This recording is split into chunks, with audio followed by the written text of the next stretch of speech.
Hello everybody, welcome back to another edition of Small Time Farmer. Today we're going to be talking about putting on some T-clips. There's a lot of videos on YouTube that talk about this. There's a lot of people that says do it one way, do it the other way, and there's a lot of disagreement on that, but I'm going to show you that it really doesn't matter which way you do it, whether it goes up or down, and we'll get to that in just a second, but it doesn't matter which way you do it, whether you put the open end up or the open end down. Either way doesn't matter as long as you crimp it or clamp it and twist it good and tight. So let's have a look-see and get into it.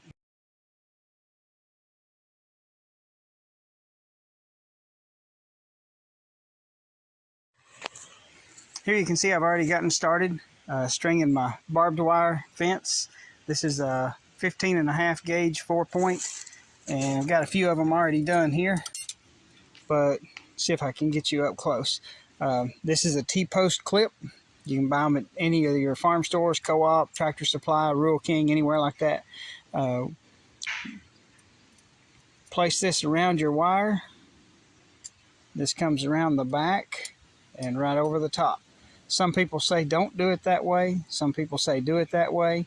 One of the options, you can place the short end on the right, then have this come around underneath, just like that. Either way really doesn't matter, but I'm going to show you this way first. I saw a video where a guy was placing them like that. Oh, and one thing you're definitely going to need is a good pair of fencing pliers. This particular pair I've had for over 20 years. Got them at the local co-op, but grab this end here. Oh, get my camera in the right place. Grab that end and loop it over. It's hard to do with one hand. And then some people will stop right there, but as you can see, I've only got about a half a turn. I never ever want to stop with just a half a turn. I always want to make a full turn, because you want that loop to get tight. Right here, you want that loop really tight around that. You don't want to scratch or score your wire. You don't want to cut into your wire, so be careful with that. And then the other video I saw, a fellow was taking his fencing pliers, has a hammer on the end of it, and he was just smacking the end of that. If you want to do it that way, you can. I prefer not to, because barbed wire is expensive. It takes a long time to string it up. I don't want to make a mislick and cut into my wire. So what I do is take your fencing pliers and crimp that down, and then make a little twist, just like that. If you can see that, I went one full turn all the way around. It's tight enough that my wire, when I push on it, it's not going up and down, and that's what you want. If your wire goes up and down like this here and up and down 2 or 3 other places, you're going to wind up with a loose fence. An animal's going to stick their head through there and start working it up and down. But this is tight. It's not moving or going anywhere. Now, let me show you the other way. We'll come down here to another post that I've already got set up. This one, we're just going to put the short end on the left.